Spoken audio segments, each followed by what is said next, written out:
আসসালামু আলাইকুম। কেমন আছেন সবাই? আশা করছি সবাই বেশ ভালো আছেন। আমরা আলহামদুলিল্লাহ বেশ ভালো আছি।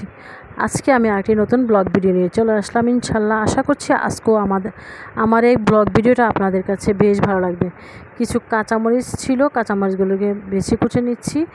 বেশ অনেকগুলি কাঁচামরিচ ছিল, তাই এগুলিকে বোটাটা ছাড়িয়ে সুন্দর করে কুটে বেছে রেখে দেবেন ইনশাল্লাহ। তারপর ভালো থাকবে। আর এখানে মাহার কিছু মিছু গুছিয়ে নিচ্ছি। এখানে কিছু মিছুর মধ্যে ছিল বিস্কিট, বিভিন্ন প্রকারের বিস্কিট, তারপর ছিল চিপস, তারপর ছিল কেক। যাই হোক, আজকে হাতে বাসাটাকে ডিপ ক্লিন করবো, তার জন্য হাতে সময় কম ছিল, তাই ভাবছি হাতে মাখিয়ে একটু খিচুড়ি রান্না করে ফেলি। যাই হোক, এখানে খিচুড়ির জন্য ডাল চাল রেডি করে ধুয়ে হাঁড়িতে দিয়ে দিয়েছি। এখন দিয়ে দিচ্ছি লবণ, দিয়ে দিচ্ছি রসুন, আর দিচ্ছি জিরা পেস্ট, তারপরে দিয়ে দিচ্ছি আদা পেস্ট, তারপর দিয়ে দিচ্ছি খিচুড়ির মশলা দিয়ে এগুলিকে খুব ভালোভাবে একদম হাতে মাখিয়ে কিছুক্ষণ রেখে দিব। তারপর হাঁড়িতে দিয়ে চুলায় দিয়ে আজকে রান্নাটা শেষ করে নেবে ইনশাল্লাহ। আশা করছি আজকে রান্নাটাও খিচুড়িটা আপনাদের কাছে বেশ ভালো লাগবে। দিয়ে দিচ্ছি হলুদ গুঁড়া, আর দিয়ে দিচ্ছি এলাচি, দারচিনি দিয়ে দিয়েছি।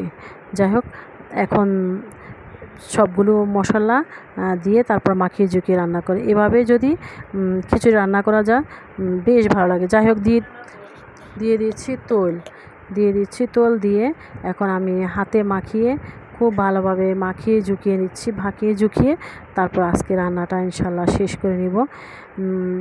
খিচুড়িটা বেশ ভালো হয়েছিল। যাই হোক, আমি এখন খুব ভালোভাবে এটাকে মাখিয়ে ঝুঁকিয়ে নিচ্ছি, যেমন প্রত্যেকটা চাল ডালের সাথে মশলাগুলো ভালোভাবে লেগে যায়। যাই হোক, আমি কিছুক্ষণ রেস্টে রেখে তারপরে চুলায় বসিয়ে দিয়ে এটাকে আবারও ভালোভাবে এটাকে নেড়ে চেড়ে চাল ডালগুলো একসাথে করে তারপর পরিমাণ মতো পানি দিয়ে আজকের খিচুড়ি রান্নাটা শেষ করে নেব ইনশাল্লাহ।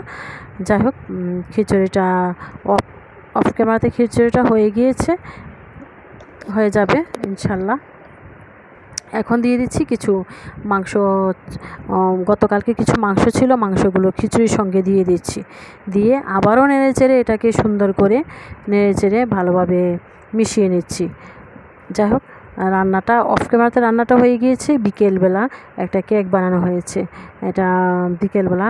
কেকটা এখনও ঠান্ডা হয়নি, ঠান্ডা হওয়ার জন্য আমি কিছুক্ষণ টেবিলে রেখে দিয়ে তারপর